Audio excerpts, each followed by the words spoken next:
Welcome to Spirit Pig. This is the show that explores how to live a fulfilled life.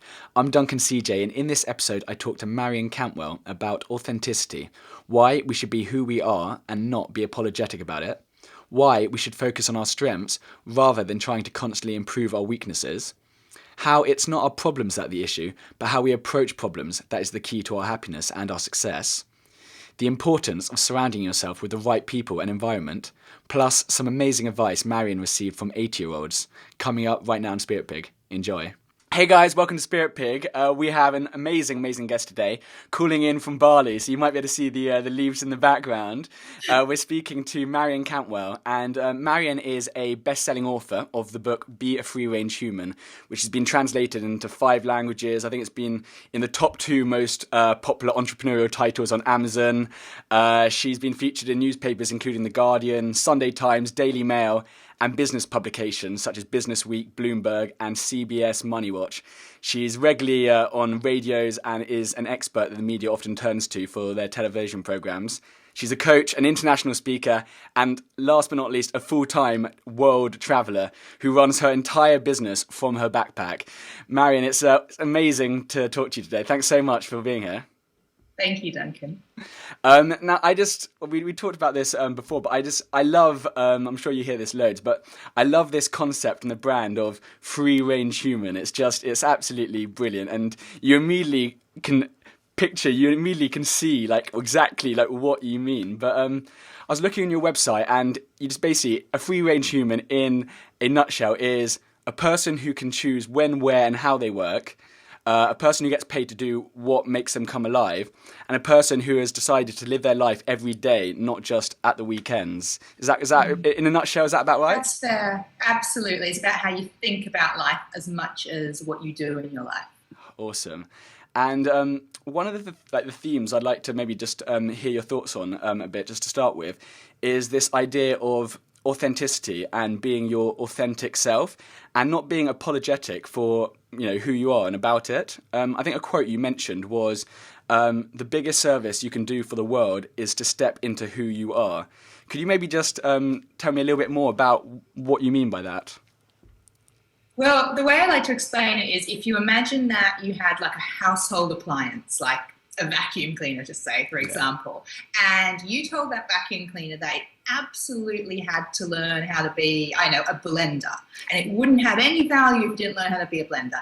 It probably wouldn't really work out. So you were trying to make it blend, you were rearranging the parts, and maybe you'd get there, but at the end of the day, you have a little bit of a bodge job. And that is how I've seen most of us go through education, go through work, and even go through different types of business. It's to disregard the form that we have, that we come in, that we have inside, all that stuff, and instead say, this is the way of being in this industry, in this business type, in this area.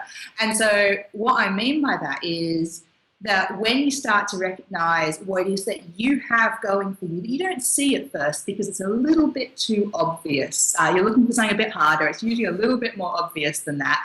When you step into that, you can bring all the other stuff you're doing, all the effort you're putting, all the work you want to do, and you'll get way better results. And obviously, you're getting better results, you're happier, and you're contributing more to the world. So I actually think, to me, it's the thing I'm most passionate about is seeing people step into who they are, for that reason. Yeah, and it's because you're talking about strengths and weaknesses, and you said before that, which I love because it completely made sense, that weaknesses are just our strengths in the wrong environment. Is this idea that we're often trying to we spend so much time through school, like, if you're bad at maths, then you've got to take extra maths classes, or you're constantly focusing on what you're not good at, rather than actually maybe just focusing on these strengths and making them sort of sing.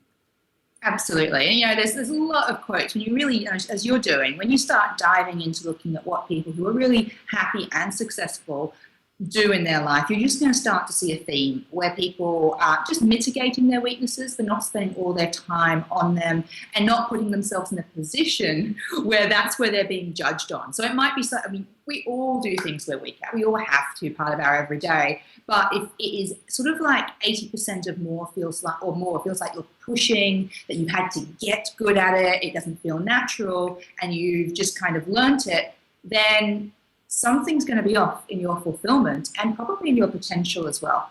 Yeah, and I think it was in an interview which I'll link up in the show notes. I think it was on I think it was her name's Mary Daniels on Alternatives website. But you said that two of the main keys to happiness and fulfillment are determined by one, your environment, the lifestyle, these things. But then two, that knowledge that you are on your path and that you are doing something as you and as just a really authentic expression of you. And that's all tied in with what you were just saying just then. Absolutely. Yeah. Yeah. Amazing. And I'll be careful not to like keep on quoting you, but a couple of things that you said have been jumping out, and I was like, I've just got to make a note of that. But it was a quote that you referenced. I think it was one of your favourite ones by Anne Lamott, and you said, "It's not our problems which are the problem; it's our solutions that are the problem." What exactly do you mean by that? As in, can you maybe just explain? Yeah, absolutely.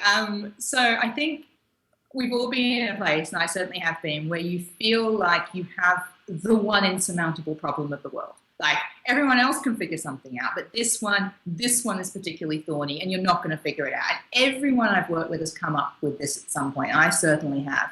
And what I love about Anne Lamott's quote is it actually gets you thinking. Firstly, the problem isn't that you have a problem. The problem is that you don't have a solution yet for it. So I know it's really obvious to say that, but once you frame it that way, you can actually start looking for the solution. Otherwise, you just get mired in the problem. And the other thing that happens is that I feel that you can start opening up at this point to look at how other people do it. There's something I do say in my book, and I'll quote myself, is the biggest indicator of someone's success is how they deal with the reasons why not. So how they deal with the reasons why something isn't possible. And that was based on my research for my book, when I was trying to work out what's the thing that ties together the people who are really happy, who are thriving, who are successful in what they do. And honestly, you couldn't do background didn't tie together, industry, personality. The only thing was how they talked about how they approached problems. And that's what the Anne Lamott quote says to me. It's not, like the problem is a problem, obviously, but the bigger problem is your approach to it.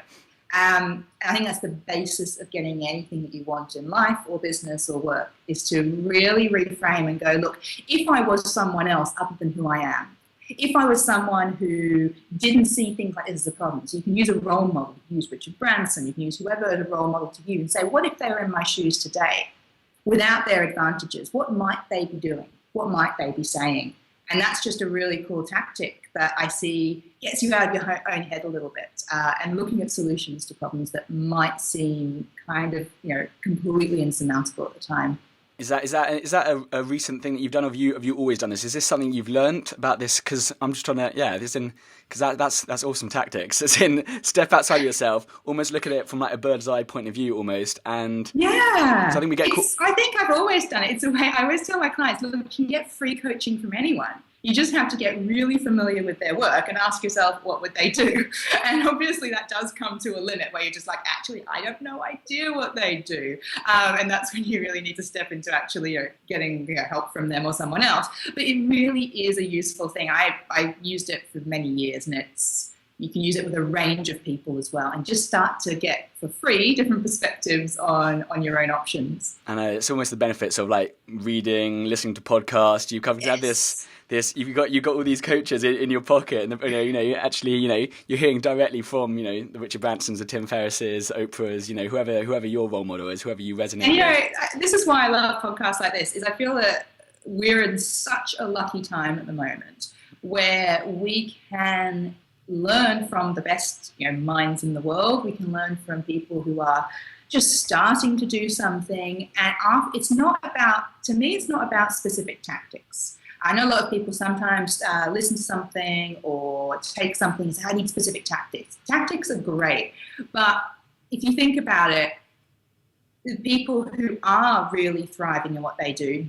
aren't thriving because they learnt like 2 tactics, like things come up. So what's more interesting is, yes, learn some tactics, but actually the immersion process in the ways of thinking that feel most right to you.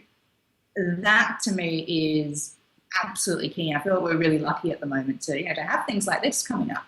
Absolutely. What do you personally do?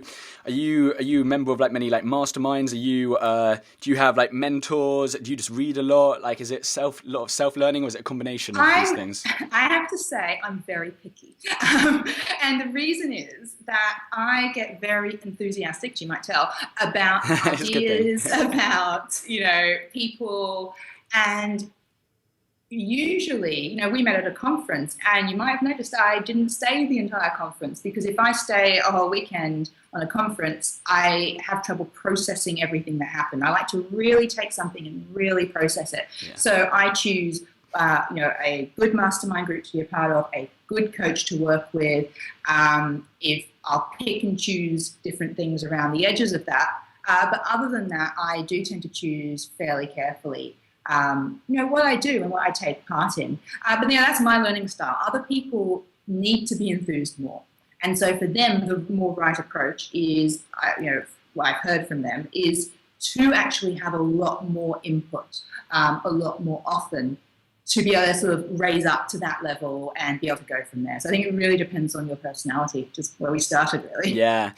No, I think when I was first starting out, I was almost one of those seminar junkies. Like every single weekend would be another one, and I think that was amazing in the sense that it was like having sort of doing a different internship every week, and it completely just raised the bar of actually what was possible. I was hearing new ideas, hearing concepts, speakers, business things, which just blew me away. The problem of that, though, is it was sort of shiny object syndrome. Every single week, I had a new business concept, new idea, and I think in terms of that focus, that structure, so it was a good like sort of immersion.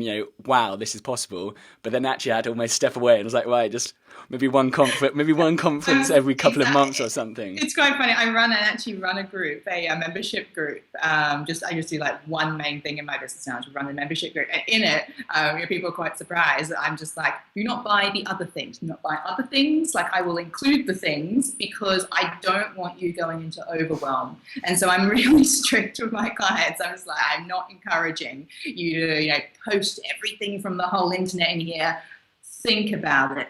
Think about how it's serving people, because we all share stuff so much. I'll suddenly be sharing our interview here, but I just think it's really important for us just to think a little second before we email everyone that we know and be like, oh, you must absolutely watch this or do that. Just have a moment and go, are they people who are overwhelmed? Is there something in this that specifically I think is useful for them? And if so, then share it everywhere you want.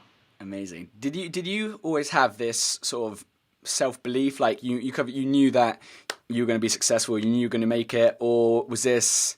I mean, because I'm trying to work out about sort of along the way. Like, was there a lot of sort of self-doubt from either from yourself or from people around you, from your environment, or were you sort of laser focused? You knew exactly where you're going. You're blinkered. Like no one else was gonna sort of get you off path. Like, or how did that process look? I think it's a little bit of both, really.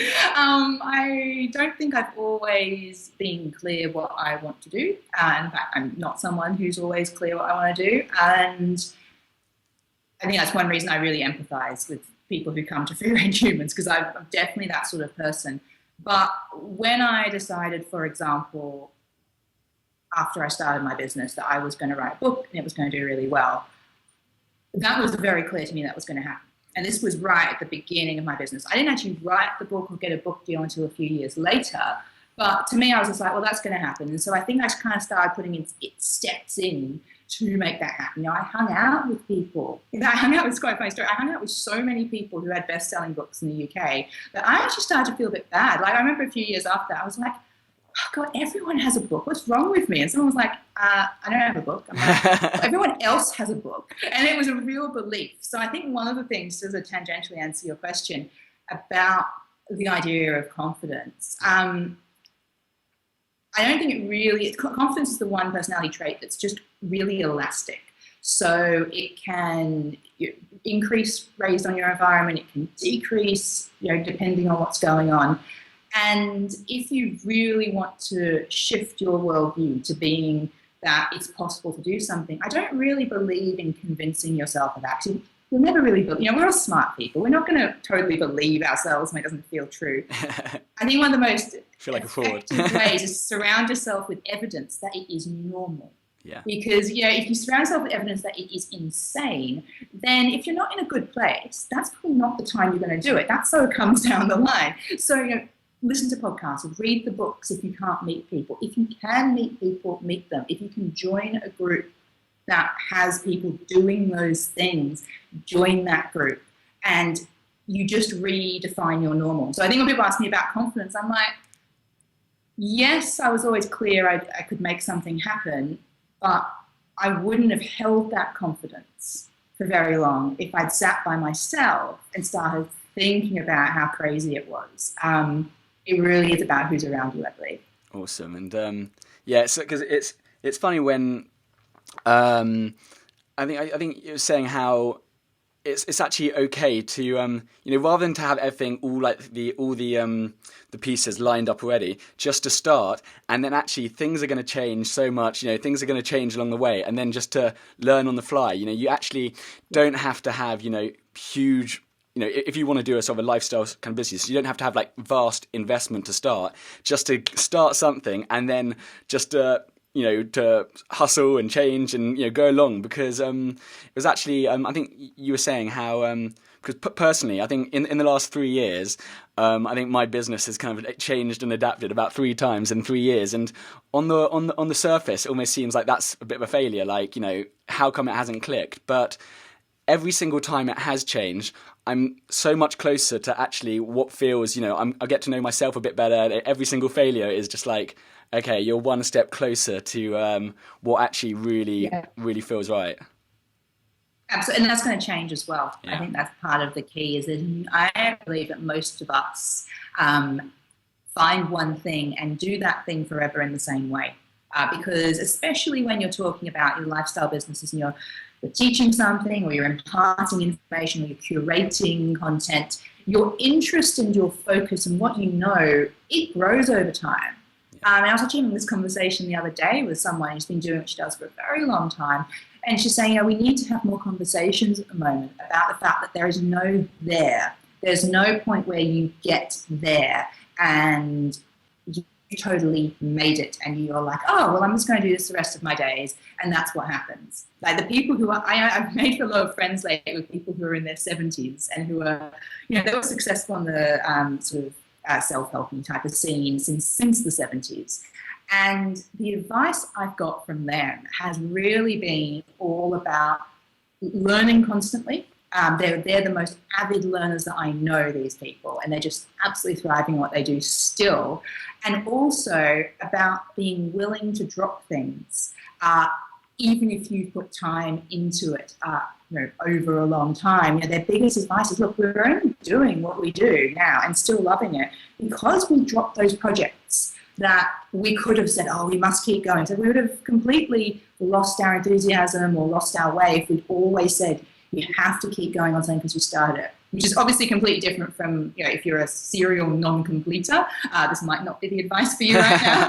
But, if you're someone who is in a space and you're just like, I'm here and it's not feeling right, but the logical thing is to stay, I'd say take advice from people who you want, I wouldn't say want to be, but who have something, a part of a life that you would like, and who are much older. I actually really, really value that. So people in the 70s and 80s plus who have a life and a success or whatever that I admire. And I'm like, they don't really stress about the stuff that we stress about here. So I think it's a really good reminder.